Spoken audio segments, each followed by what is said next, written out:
West Coast Cookbook and Speakeasy with Chef Justice Putnam. Netrootsradio.com.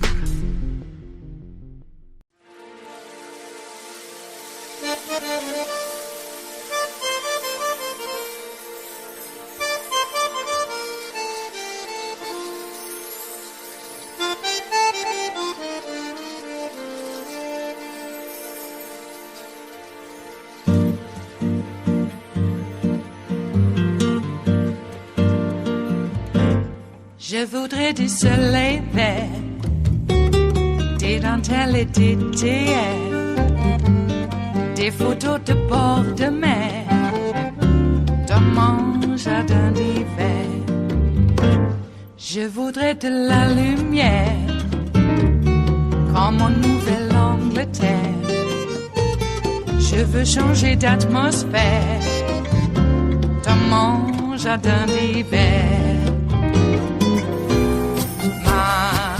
À fleurs sous la pluie de novembre, tes mains qui courent, je n'en peux plus de t'attendre. Les années passent, qu'il est loin, là je tombe. Nul ne peut nous entendre. Je voudrais du Fred Astaire. Good evening from New York. I'm Chris Hayes. I have some news about that recession that everyone said was coming. I think maybe it's not going to come. Now, whether you believe it or not, or if you feel it or not, the United States economy at the macro level under President Biden is, according to nearly every metric we use to measure such things, in excellent shape. Yesterday, the chairman of the Federal Reserve, Jerome Powell, announced the Fed will keep interest rates steady for now and forecast they will cut rates 3 times in 2024. Now, that may seem obscure, the kind of thing that the business press covers very, very closely, but it's massively significant. It is a hugely positive indicator that we may be through the worst of our recent economic challenges, the most difficult, turbulent ones we've seen in a generation at least. And next year, we could have something that looks like normalcy. I mean, better than normalcy, a growing economy unfettered by the aftermath of COVID. As Jerome Powell explained, it's not quite mission accomplished. The economy, our economy, has defied all expectations, all predictions of doom, and all systems right now are roaring ahead. Forecasters generally, if you go back a year, were very broadly forecasting a recession for this year, for 2023. And not only did that not happen, that includes Fed forecasters and really essentially all forecasters. A very high proportion of forecasters were expecting very weak growth or a recession. Not only did that not happen, we actually had a very strong year. And that was a combination of strong demand, but also real gains on the supply side. So this was the year when labor force participation picked up, where immigration picked up, where the distortions to supply and demand from the pandemic, the shortages and the bottlenecks really began to unwind. So we had significant supply side gains with strong demand, and we got what looks like a 2.5% plus or a little more than that growth year. So the disruptions from COVID unwinding, more people joining the labor force, more immigration, also crucial, right? All coming together to produce growth that's above target, right? Not just not of getting in a recession, like a strong year of growth.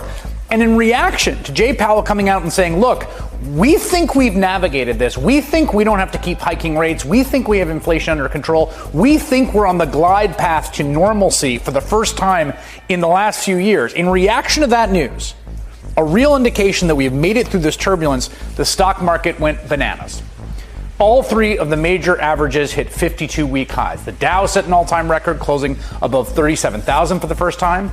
It was such a big deal, even Fox News had to acknowledge it.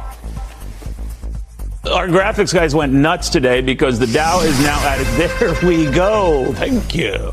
That is the highest the Dow has ever been. It broke a record that goes back almost 2 years. Scott Martin is here to celebrate not only that record, but the graphics that go with it. Scott, always good Where's to see. Where's the champagne? Yes, indeed. Well, I already drank it. But you know what's remarkable? I've been drinking too. I bet you have. It's sort of a wild to see that, right, on Fox Business News. Now, but part of the reason they're so psyched is because, it's good for rich people when stock goes up. Good for most people, but really good for rich people. And it's clear that, the stock market is in the economy. But remember, the reason the stock market went up yesterday is because the actual economy looks like it's doing so well. Now, the Biden White House certainly didn't ignore all this good news, but they didn't take that much of a victory lap either. I mean, they sent out a few tweets highlighting the decrease in gas prices and inflation, which are important and good. During the daily briefing, Press Secretary Karine Jean-Pierre touted the president's work to, quote, grow our economy from the middle out. They sent Jared Bernstein, chair of the Council of Economic Advisors, out to do the rounds on TV. All of that is good. I mean, they should, right? But just take a second right now, okay, to consider what the alternate reality would be like in this moment after this turbulence under a Donald Trump presidency. My strong belief is that part of the reason that people's perception the economy was good in the Trump era, that Trump would be good at managing the economy, is that he constantly, unceasingly sledgehammered us over the head with propaganda about it day after day after day. The economy under his leadership was the greatest of all time.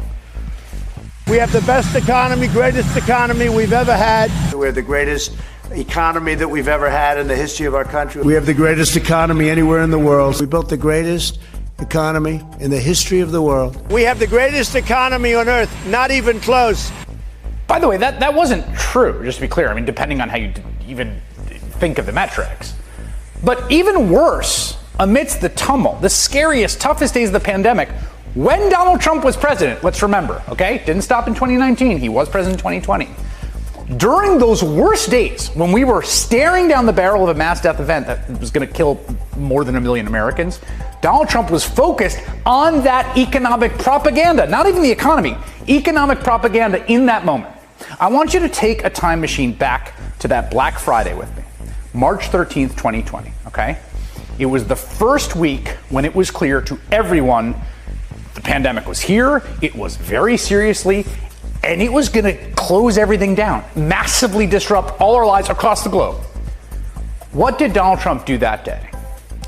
Donald Trump invited a bunch of CEOs of major companies to come to the White House to stand up at the podium with him in the Rose Garden for an hour and 15-minute press conference. He used the opportunity to tout all the ways that he and they in partnership were going to fight the pandemic and how these companies were going to help him. And the first one he called out was Google. I want to thank Google. Google is helping to develop a website. It's going to be very quickly done, unlike websites of the past, to determine whether a test is warranted and to facilitate testing at a nearby convenient location. Google has 1,700 engineers working on this right now. They've made tremendous progress. Our overriding goal is to stop the spread of the virus and to help all Americans who have been impacted by this. Wow, that sounds incredible. This public-private partnership with one of the most amazing American businesses, Google. It was completely bogus. It was totally fabricated. The whole thing, invented out of thin air. The 1,700 number, all of it. They were not making a nationwide coronavirus testing website. They had no idea that Donald Trump was going to claim that it was. They had no idea what to say when reporters asked them. Just wholly fabricated. And then the president called out every CEO by name, making the celebrities, as he referred to them, each say a few words to the gathered press. If I could, some of these folks we know, they're celebrities in their own right. They're the biggest business people, the greatest retailers anywhere in the world, and one of them is Doug McMillan from Walmart, and I'd like to have Doug, if you would, say a few words. I'll just stay right over here, and Richard, if you could come up, please. Richard, please. Walgreens. Brian Cornell, Target. Stephen Rakowski, Quest Diagnostics. And Matt Sauce, please, of Roche. Matt, thank you, Matt. David Pierre of Signify Health. Adam Schechter, who's really been of tremendous help. LabCorp, please. Adam. Thomas Moriarty, CVS. We all know CVS. Again, this was we were in the DEF CON portion of this. It was coming, okay? That's what he's doing, this dog and pony show. That routine, combined with a long question and answer portion, took up enough time. The CEOs were all trapped in the Rose Garden through the closing bell of the stock market, which Trump knew. And that spectacle, American business is coming together to make this all go away. It worked. It worked. This Potemkin village, this propaganda show, the markets went up. Donald Trump boasted of that achievement, get this, by signing a chart of the Dow that day and sending it to his buddy Lou Dobbs on Fox Business. The president celebrating his signature day today. The White House sent along to me a signed chart of the skyrocketing Dow, the S&P 500, and NASDAQ. The Dow, by the way, rose more than 1,000 points from the time he started talking to the time his news conference was over with his decisive announcement to declare the coronavirus pandemic a national emergency. Of course, it didn't mean anything in the long term. It was an utterly short-lived victory. The virus didn't go away. The next day, the markets were open over the weekend, right? Monday, March 16th, the Dow collapsed, suffering its third worst day ever. Of course, because guess what? The mass death event was still bearing down on us. So what we saw from Donald Trump in March 2020, the first time he was really tested as president, right? First real crisis showing up, he's got to deal with it, was the staged fake propaganda version of economic success amidst an impending mass death event. Yesterday we got was the real version. Joe Biden has had to deal with crisis from day one. Donald Trump got to coast for the first few years, right? He got it. He had to deal with COVID, and that's what he did. Joe Biden has had to deal with crisis from day one. And yesterday, when Jay Powell went out there and said, wow, look where we are, all signs show that we have actually subsequently accomplished this incredibly difficult economic goal, and the markets went up. And the difference between how Donald Trump and Joe Biden handle those moments tells us something important about why we are where we are. It is Friday, the 15th of December of 2023, and you are in West Coast Cookbook and Speakeasy. I am your chef de cuisine, Justice Putnam. Gunner, the English Bulldog, is our snoozing sous chef.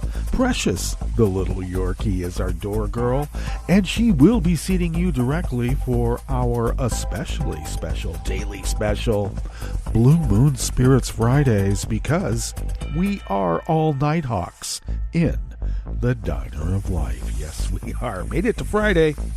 And as far as last I heard, the deliberations on the Shane Moss and Ruby Freeman trial should be continuing, and word is we may get a verdict around noontime, local noontime.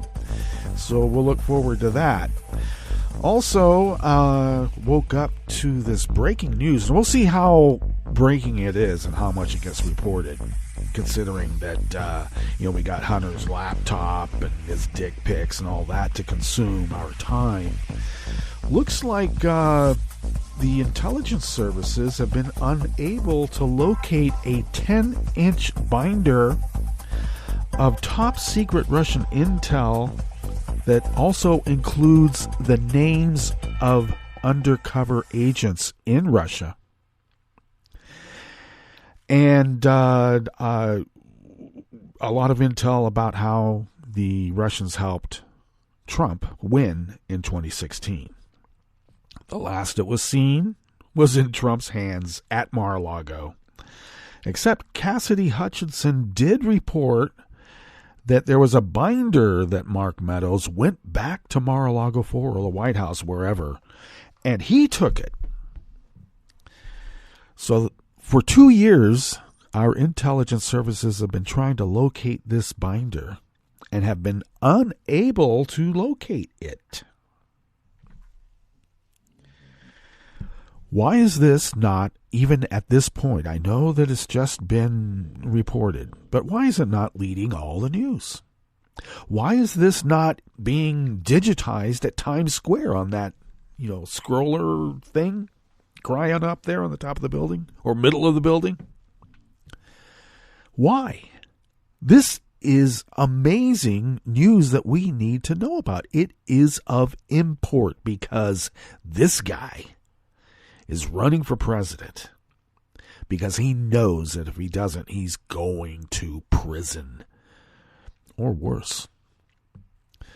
Because I got to tell you, treason, I know it's only during wartime, but I suppose we could tweak it and interpret it that if a hostile foreign power has declared war on us, any help that any of us give them may be treasonous.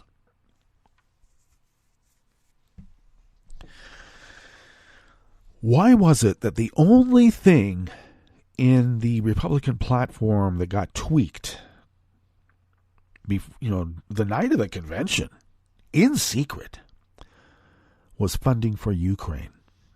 The only thing. Manafort pushed that through. Why? We all knew why when we first heard it back in the day. And now people can't hardly even remember who Manafort was. Who's that guy? Atwater, Manafort, and Roger Stone had a propaganda shop. They were rat fuckers from the Nixon days.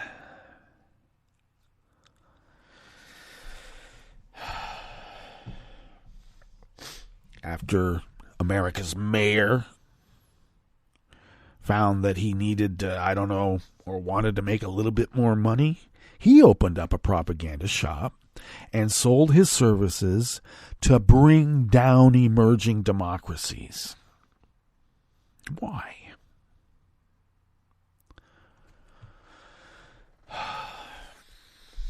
And yet, Joe Biden is some sort of criminal mastermind. The poorest member in the Senate, first the House and then the Senate, took Amtrak home every weekend from D.C. to Delaware to see his kids, his 2 surviving boys. Criminal mastermind. What was Trump doing at that time? Partying at Studio 54. Partying with Jeffrey Epstein. Oh, who is it? Somebody wants to see the flight logs for Epstein's planes. Yeah, let's do it. Let's do it. Trump won't necessarily be on it. Even then, I think he had his own conveyance. He had a jet company that he bankrupted. Guy's such a successful businessman. So repeat the lie over and over and over about the economy. And people believe. I would get this from my brother, my MAGA bro.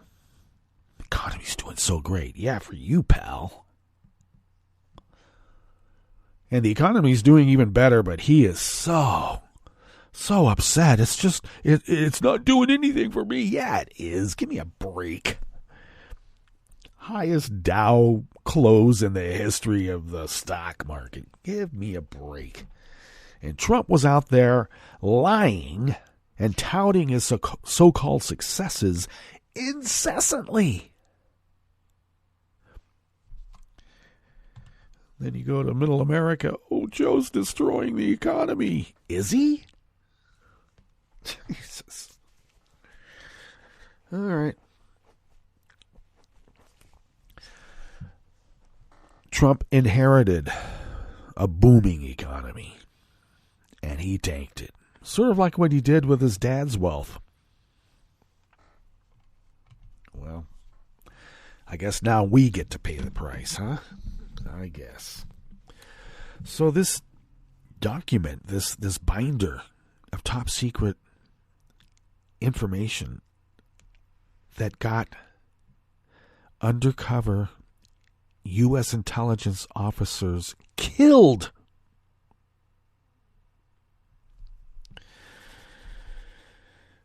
There were reports that an uptick of assets, American assets, were disappearing during the Trump years. Why? So, I guess we're going to find out, or we are finding out, it was not a coincidence. What did Trump give Putin in Helsinki or wherever that G20 meeting was? What did he give him? You know, our people were kicked out. Translator, kicked out. Just the Russian translator, a couple of Russian photographers, and Vlad and Donnie. He called it a hoax the whole time. Remember that? Repeated it over and over and over. And I used to get this too whenever I'd bring up the smallest little investigation that the FBI found when we indicted how many dozens of Russians who were involved in the 2016 election. And that was all a hoax. So you believe that?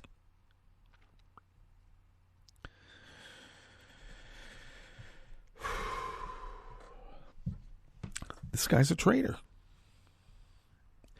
He not only stole nuke secrets, but also the binder that showed that the Russians helped him win. That goes missing.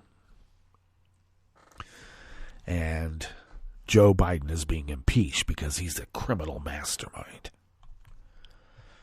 All right. And the Supreme Court, are they in a bind? Maybe they want to give it all to him. He's helped them so much. Boy, I guess. All right. I guess Harlan Crow's going to get a statue of Trump in his, avenue of dictators. How fun. What do we have in store for you on this fabulous Blue Moon Spirits Fridays? Oh, I should mention my grandson and his girlfriend are here. They're going to go to the Redwoods just on the other side of the into the California, across the Oregon border into California. I'll get it out. Going to stay in the Redwoods for the weekend, so that's kind of fun. So I had a nice dinner last night, and I'm trying not to be too loud because, it's still early for them. Yes, it is.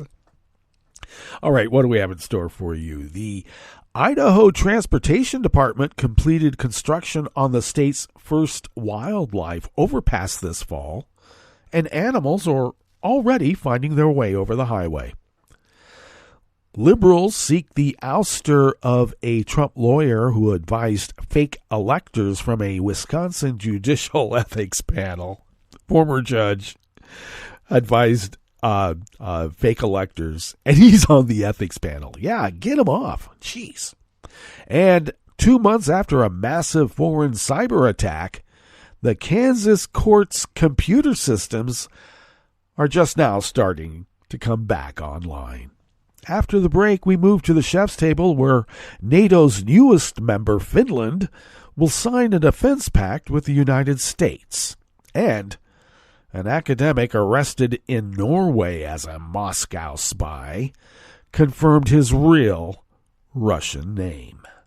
All that and more on West Coast Cookbook and Speakeasy. Bon appetit.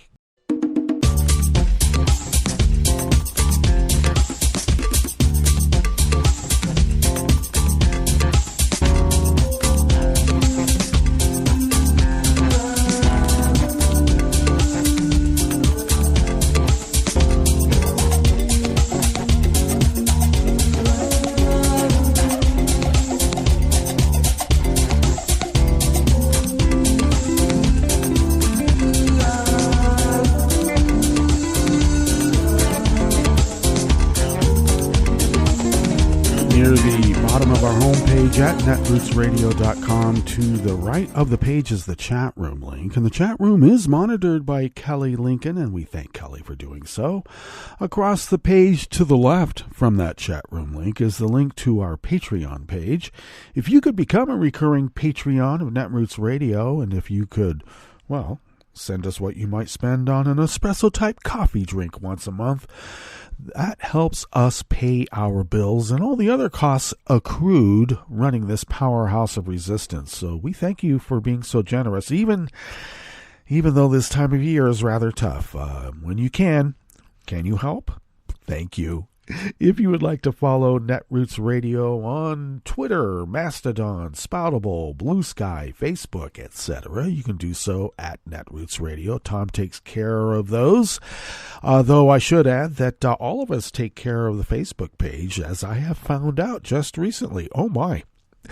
If you would like to follow me on Twitter, Mastodon, Spoutable, Blue Sky, Facebook, Instagram, Tumblr, etc., you can do so at Justice Putnam. Now, I post the show notes and links diary on Daily Codes 10 minutes before showtime, and if you happen to follow me on any of those social media feeds, you'll have quick access to those show notes and links diaries, because the links are right there to get to the show notes and links. It's convoluted, but it's the way it works. So go do it. You can read the whole articles by the actual reporters. Oh, my.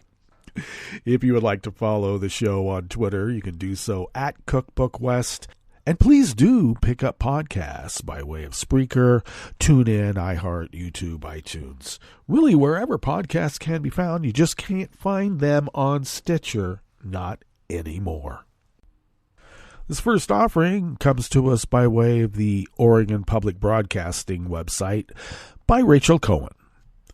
The Idaho Transportation Department completed construction on the state's first wildlife overpass this fall, and animals are already finding their way over the highway. We've gotten animals, particularly mule deer, on some still cameras. They seem to be crossing at night, said Roger Phillips with the Idaho Fish and Game. Drone footage of a recent snowfall revealed tracks funneling toward the new SH-21 overpass between Lucky Peak and Idaho City. The project also included fencing along the highway to guide animals across.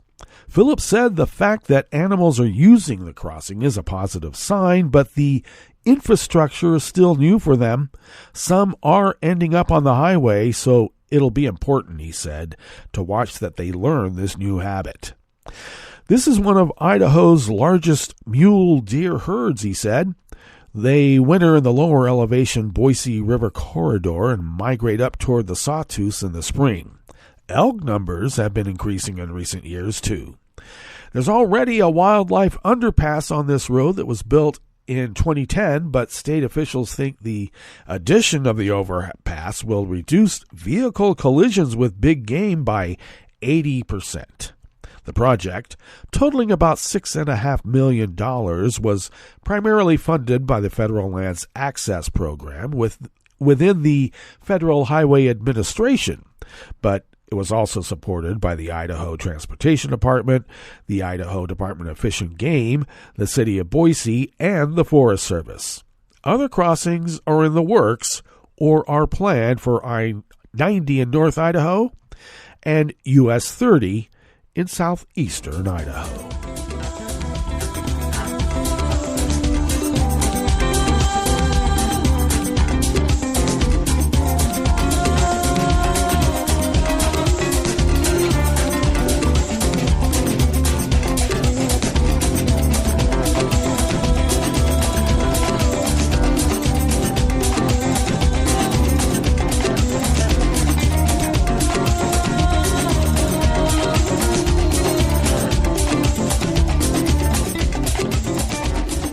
Scott Bauer of the Associated Press brings us this next offering here in the Bistro Cafe of West Coast Cookbook and Speakeasy Blue Moon Spirits Fridays.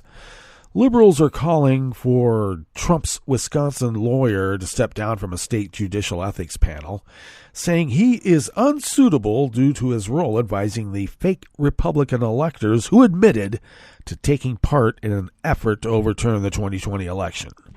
Jim Troupis, a former judge, was deeply involved in Trump's efforts to overturn Wisconsin's 2020 election results. He remains a defendant in a lawsuit filed against him, Trump's attorney Ken Chesebro, and 10 fake Republican electors. The electors agreed to a settlement in the lawsuit, but Troupis and Chesebro remain defendants. Troupis has been a member of the Judicial Conduct Advisory Committee since 2020. The committee is charged with giving formal opinions and informal advice to judges and judicial officers related to the Code of Judicial Conduct. The advice involves whether possible actions would be in compliance with the state's judicial code of conduct. The committee rarely issues formal written opinions and has not issued one since 2019. Troupas's place on the panel advising judges about possible ethical violations is improper, given his involvement with a fake elector scheme, said Mike Brown, deputy director of the advocacy group One Wisconsin Now.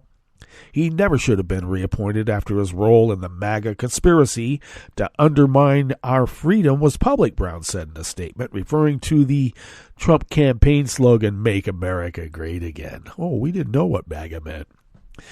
Calls for Troupas to be replaced on the Judicial Commission echo those from Democrats who want one of the fake electors, Bob Spindell, to be removed from the bipartisan State Elections Commission, but the Republican Senate Majority Leader, who appointed Spindell, has refused to rescind the appointment. Troupas was reappointed to serve on the Judicial Ethics Panel in March by 4 conservative members of the Wisconsin Supreme Court, including 3 who remain on the court. Neither Troupas nor the justices who appointed him, Chief Justice Annette Ziegler and Justices Rebecca Bradley and Bob Hagedorn, replied to messages seeking comment.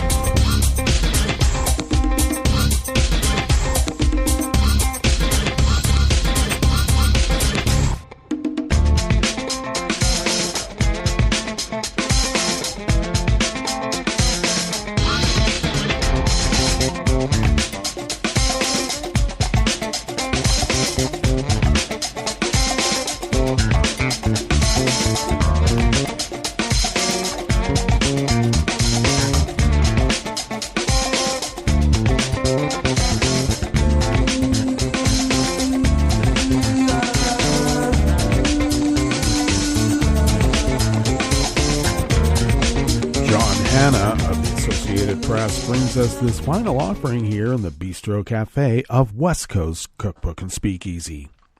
The court system in Kansas has started bringing its computer system for managing cases back online 2 months after a foreign cyber attack forced officials to shut it down, along with public access to documents and other systems. The case management systems for district courts in 28 of the state's 105 counties are expected to be back online by Monday, with others following by the end of the week.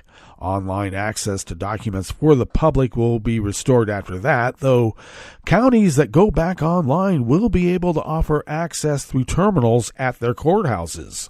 The courts have also restored systems that allow people to apply for marriage licenses online and file electronic requests for orders to protect them from abuse, stalking, and human trafficking.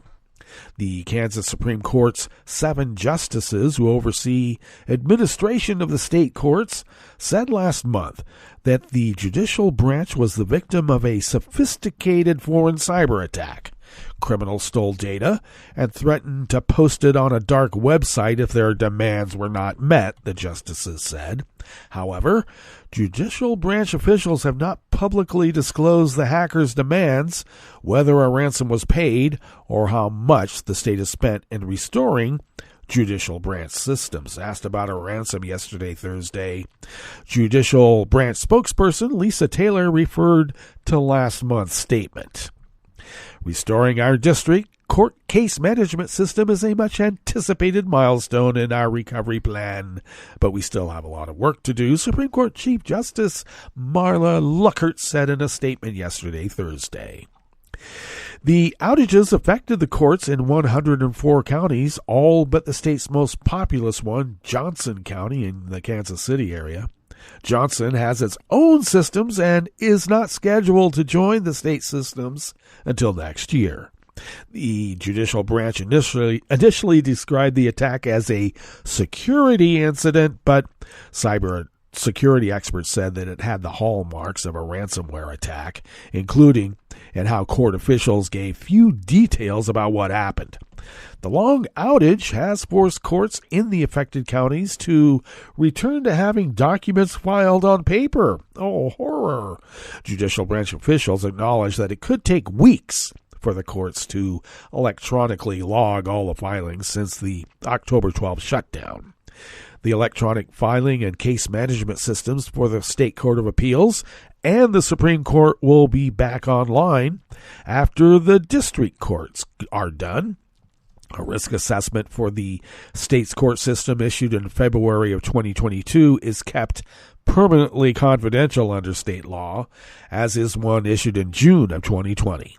Last month, State Representative Kyle Hoffman, the chair of the legislature's Information Technology Committee, told reporters after a meeting that the results of the 2020 audit were terrible, but he provided no details. He said the 2022 audit showed a lot of improvement, again, without disclosing any details. Two recent audits of other state agencies identified cybersecurity weaknesses. The most recent one, released in July, said agency leaders don't know or sufficiently prioritize their IT security responsibilities. Well, they better get on it. All right, that brings us to our break, and when we get back from that break, we will go through weather from around the world, and we will finish up with the stories that we've curated for you today. You are listening to West Coast Cookbook and Speakeasy, and we will be right back. You are listening to netrootsradio.com. Please hang up and try again.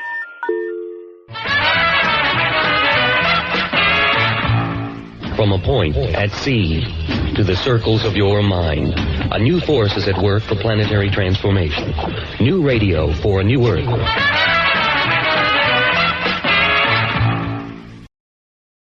This is Take Two Movie Review. I'm Clinton Johnston. This week, -1. Warning, I'm not going to mispronounce it Godzilla and pronounce it Gojira. And 2, I'm going to talk about the basic plot of Yamazaki Takashi's Gojira -1. But first, what's amazing to me is how Gojira, when in the hands of someone who doesn't want to tame it and make it our protector, or turn it into a King Kong clashing cartoon, can still, after 70 years, be an effective metaphor for our self-induced disasters. It's 1945, outside of Japan, war's pretty much over, and a Japanese fighter pilot lands on the small airplane repair station on Odo Island. He sees dead deep-sea fish floating in the water, and the mechanics say the locals talk of a monster named Gojira. Sure enough, a 10-foot-tall monster attacks and kills everyone except for the pilot and lead mechanic. 1946, we test nuclear bombs at Bikini Atoll, and Gojira is mutated, so that when he attacks Japan, he's bigger and worse. The occupying U.S. Army won't deploy for fear of angering the Soviets, the Japanese government won't warn the public for fear of panic, so it's up to post-war locals to scavenge what weapons they can to fight for their lives. So we have an old threat, presaged by problems with sea life, that we ignore and make much, much worse through our military industrialism. Supernations are immobilized due to political power games, and the government keeps silent, leaving normal people to rally for our survival. It's climate change. But these plot points are all just background. What makes Gojira -1 so good is the touching central story of our war-haunted hero. A story that looks at the struggle of people who want to survive and build families and communities against the force of national self-destructive policies and creeds that advocate expendable life. Plus, Yamazaki goes old school with models and a guy in a good suit. I haven't looked up what the title Gojira -1 means, because I like to wonder. My current thought? It refers to a countdown. 1 past 0. 1 moment too late. This has been Take Two Movie Review. I'm Clinton Johnston. Catch up with us at TakeTwoMovieReview.com and feed us back on our channel on YouTube.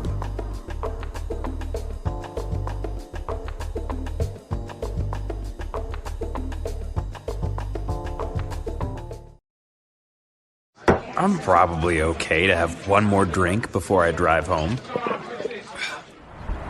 I'm probably okay. I open the window to stay alert.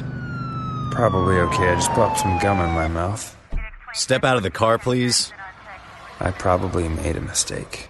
Probably okay isn't okay when it comes to drinking and driving. If you see a warning sign, stop and call a cab, a car, or a friend. Buzzed driving is drunk driving. A message brought to you by NHTSA and the Ad Council. This is an important message from the U.S. Department of Health and Human Services. When it snows this winter, make sure you clear more than your driveway. Before you hit the road and before you get in the driver's seat, check to be sure that your vehicle's tailpipe is clear of snow. If the tailpipe is blocked, carbon monoxide, an odorless, colorless, and deadly gas produced by your engine can build up quickly inside your vehicle, poisoning anyone inside. To learn more, call 1-800-CDC-INFO. That's 1-800-232-4636. He seems sorry. We very clearly told him not to look up there. I'm honestly impressed that he was able to do it. Right? What, did he balance on that big chair? Yeah, I mean, I guess he'll just know what his gifts are this year. I really thought we had hidden them well. If they can find their presents, they can find a gun. 911, what is your emergency? Every day, 8 kids and teens are unintentionally killed or injured by loaded and unlocked guns. Learn how to make your home safer at endfamilyfire.org. Brought to you by the Ad Council and End Family Fire. This program is presented by the Centers for Disease Control and Prevention.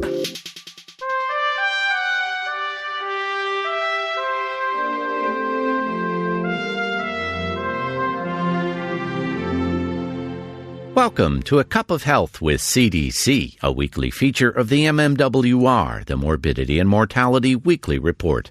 I'm your host, Dr. Robert Gaines. Even if you are a safe, experienced driver, accidents can happen at any time.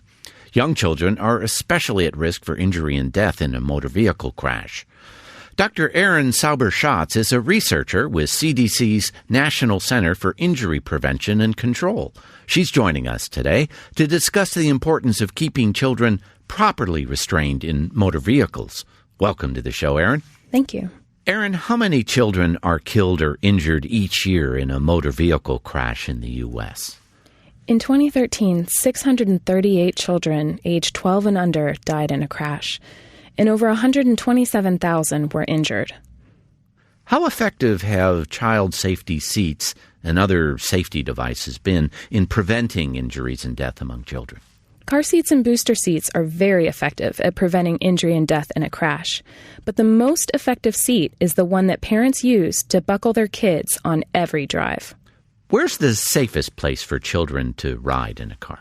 The back seat is the safest place for children to ride in a car, buckled in an age and size-appropriate car seat, booster seat, or seatbelt. How long should a child ride in a safety seat? Children should use a car seat until they're at least 5 years old, and a booster seat until the adult seatbelt fits properly.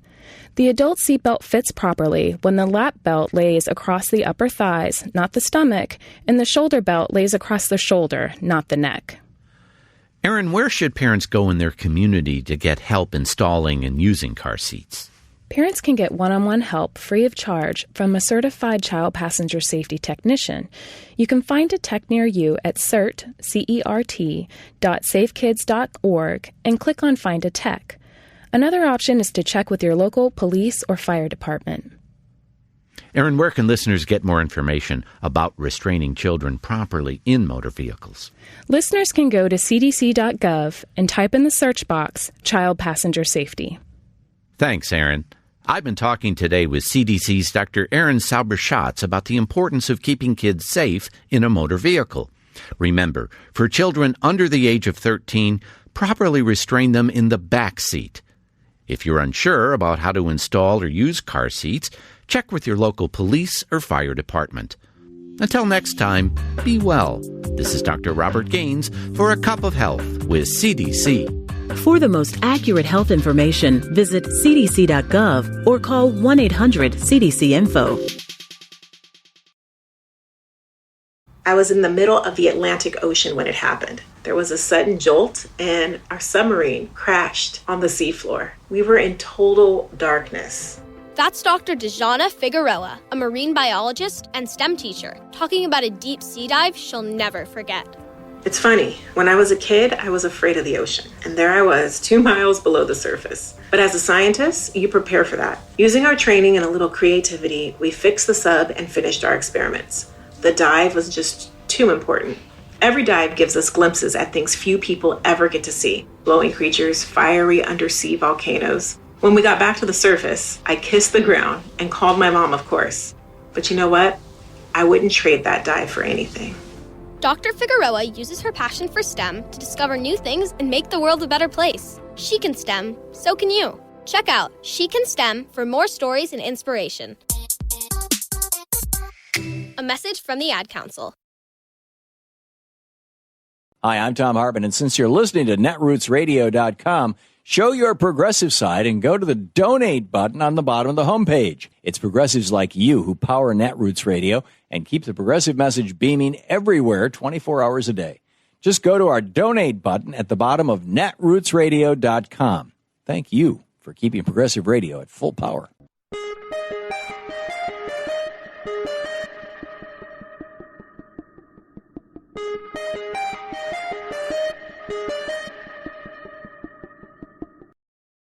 If you thought that courts wouldn't try to further gut the 1965 Voting Rights Act, think again.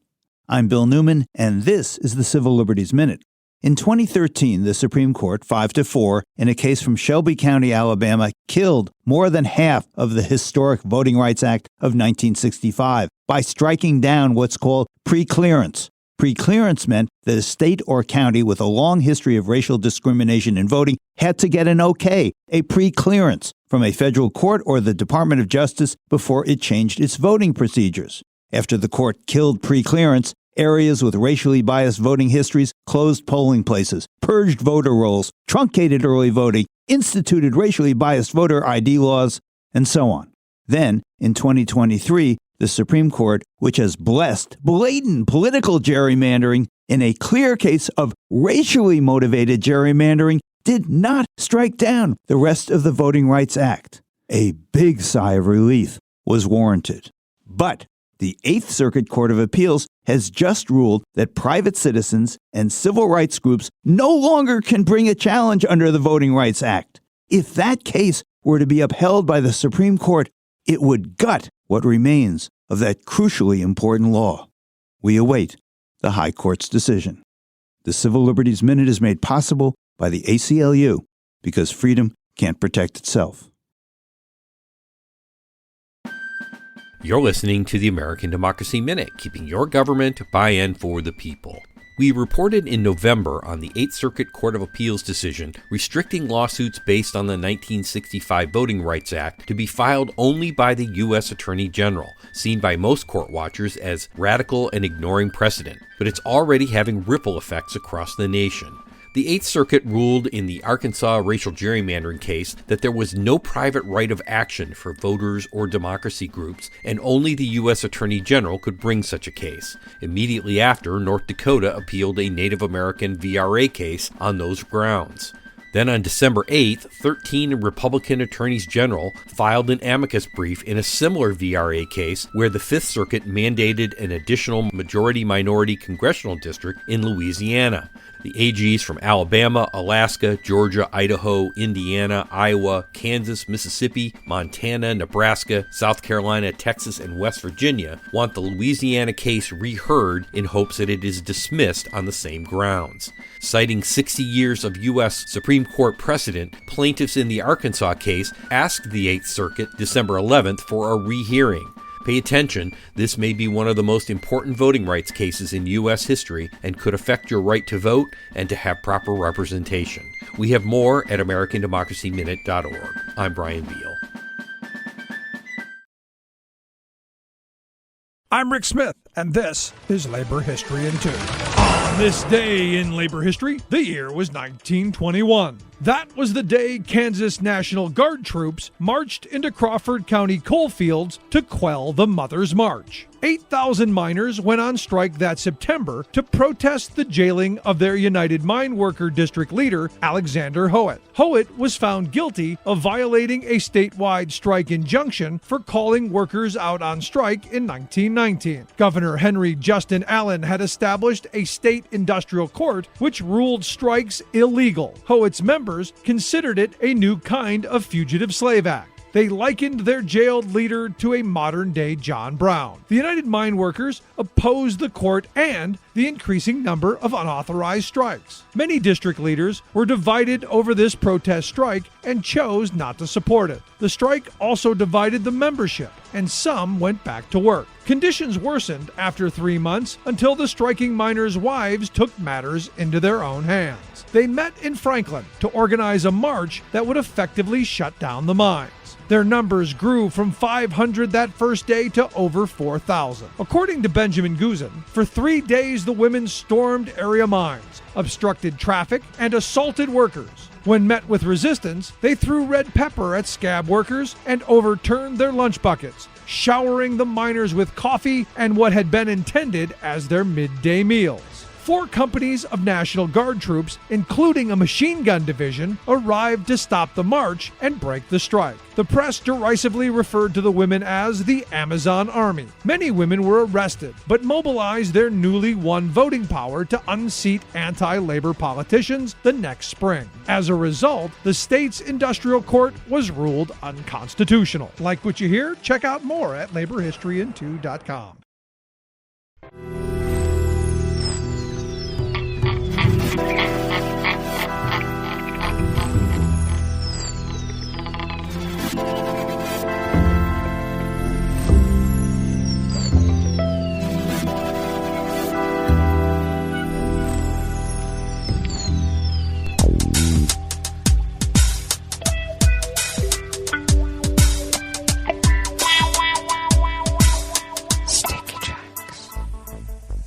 Thank you for accompanying us here to the chef's table at West Coast Cookbook and Speakeasy.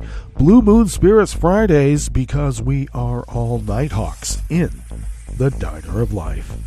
We always begin, whether from around the world, along the banks of the Rogue River in the Rogue River Valley of Southern Oregon on the west coast of the continental United States of America, where it is currently 34 degrees Fahrenheit, expecting highs only around 55 or 56, currently under foggy conditions and an air stagnation advisory. Should be partly cloudy later on this afternoon with winds light and variable. Mostly cloudy tonight with lows in the low to mid 30s, winds light and variable, and partly cloudy skies tomorrow, Saturday, with highs in the mid 50s, winds light and variable, and we are expecting some rain to come into the area late Sunday and continue dropping precipitation till at least the middle of the week. Pollen is rated as none here in our little village of Rogue River. The air quality index for the region is in the good range at 44 parts per million, and that daytime UV index is in a wintertime low at level 1.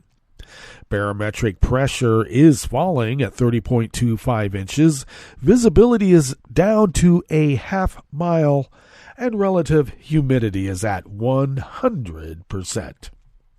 Weather from around the world is brought to you by a crowd of crowdsourced weather stations that a crowd crowdsources from around the world, and that is the Weather Underground. London is 48 degrees and cloudy. Paris is 50 degrees and partly cloudy with a flood advisory. Rome is 58 degrees and sunny with a advisory of disruptions due to heavy wind. Looks like Bagram is 40 degrees and cloudy. Kyiv is 29 and cloudy. Hong Kong is 75 degrees and fair. Tokyo is 70 degrees and fair. Melbourne, Victoria, Australia is 61 and mostly cloudy. San Francisco, California is 50 degrees and partly cloudy with a coastal flood watch. And also, do not turn your back on the ocean. Chicago, Illinois is 45 degrees and partly cloudy, and New York, New York is 45 degrees Fahrenheit and sunny. And that is weather from around the world, brought to you by a crowd of crowdsourced weather stations that a crowd crowdsources from around the world.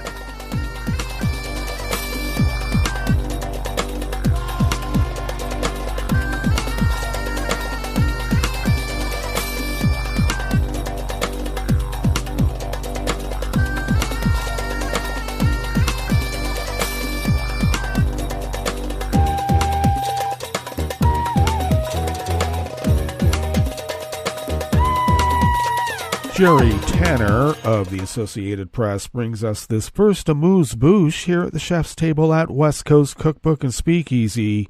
Blue Moon Spirits Fridays. NATO's newest member, Finland, which shares a border with Russia, is to sign a bilateral defense cooperation agreement next week with the United States in a deal that allows Washington to send troops into the Nordic country to bolster its defense and store weapons and military equipment there, among other things. Finnish Foreign Minister Elina Valtonen told a news conference in Helsinki yesterday, Thursday, that Defense Minister Antti Hankinen will sign the so-called Defense Cooperation Agreement, or DCA, in Washington on Monday, December 18th. That's this coming Monday. The pact, which must still be approved by Finnish lawmakers, is, quote, a very significant for Finland's defense and security, Hakkinen said, stressing that the deal is judicially binding on both sides. It bears a strong message in this time. The United States is committed to our defense, also in a tough spot, Hakkinen told reporters.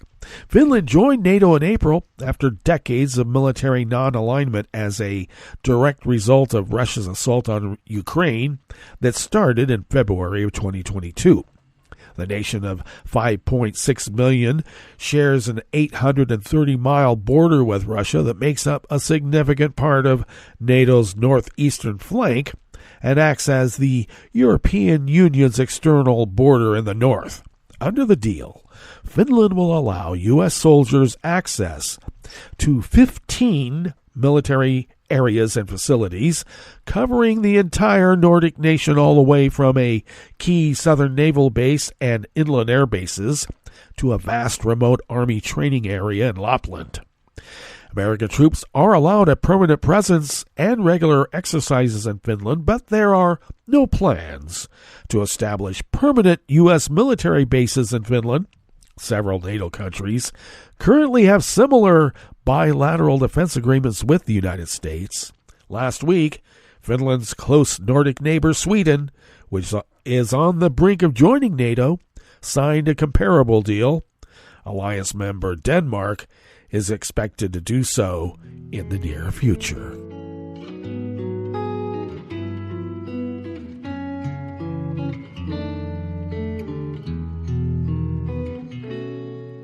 Je te donne ce mon amour pour la vie entière, la promesse de me trouver à tes genoux.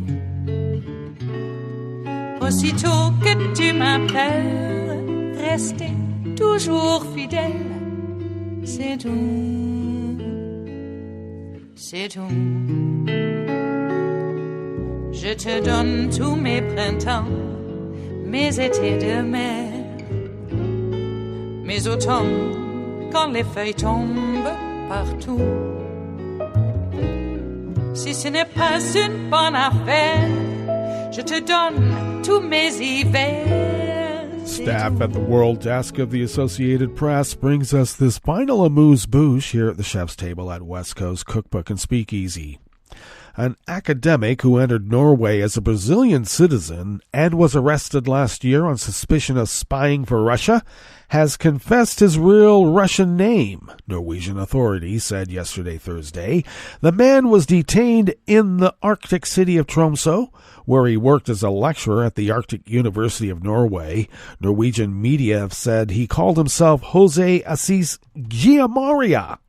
A prosecutor for Norway's domestic security agency told the AP that the suspect had confirmed his real name at a custody hearing last week. The suspect arrived in Norway in 2021 and has researched the northern regions and hybrid threats. Norway's Arctic border with Russia is 123 miles long. However, Norwegian investigators believed he was in NATO member Norway under a false name and identity while working for one of Russia's intelligence services. The Norwegian investigators have said his real name is Mikhail Mikushin. Mikushin, who has been transferred to detention in the capital of Oslo, faces up to 3 years in prison under Norwegian espionage laws. Per Nicholas Homsvo, a prosecutor with the agency, said the 45-year-old has declined to speak to the police, but claims no wrongdoing. According to the newspaper VG, the suspect was reported to have received consular assistance from the Russian embassy, which Russia's diplomatic mission in Norway denies. The investigative website Bellingcat and VG said that Mikushin has links to Russia's military intelligence, the GRU. Previously in Canada, where he also studied, he identified himself as Jose Assis Giamaria. The news agency Canadian Press said the University of Calgary had reported he also attended the Alberta School and graduated in the fall of 2018 with a master's in strategic studies. Well, that brings us to the end of our broadcast period for the day and the week. But you do know Netroots Radio broadcasts on, and we will meet up here on Monday for River City Hash Mondays. So do stay tuned to Netroots Radio all day, all night, and all weekend for all the breaking news as it breaks. And we will meet up here on Monday, right here in West Coast Cookbook and Speakeasy. Bon appetit.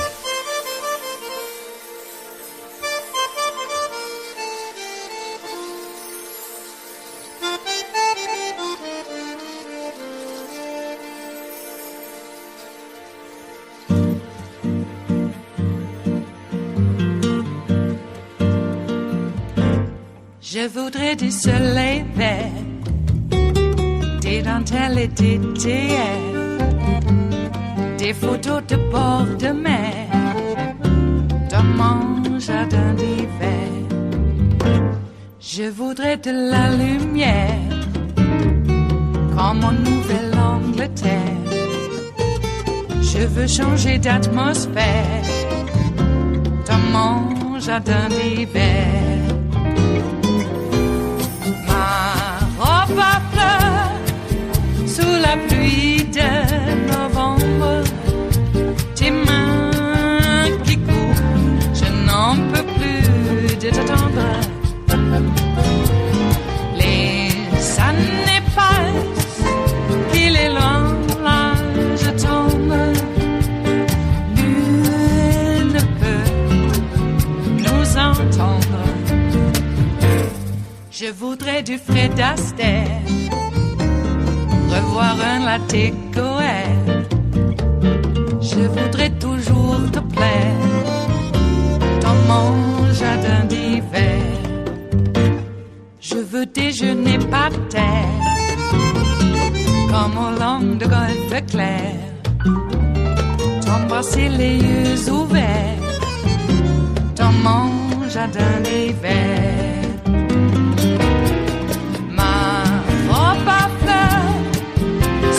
Pluie de novembre, tes mains qui courent, je n'en peux plus de t'attendre.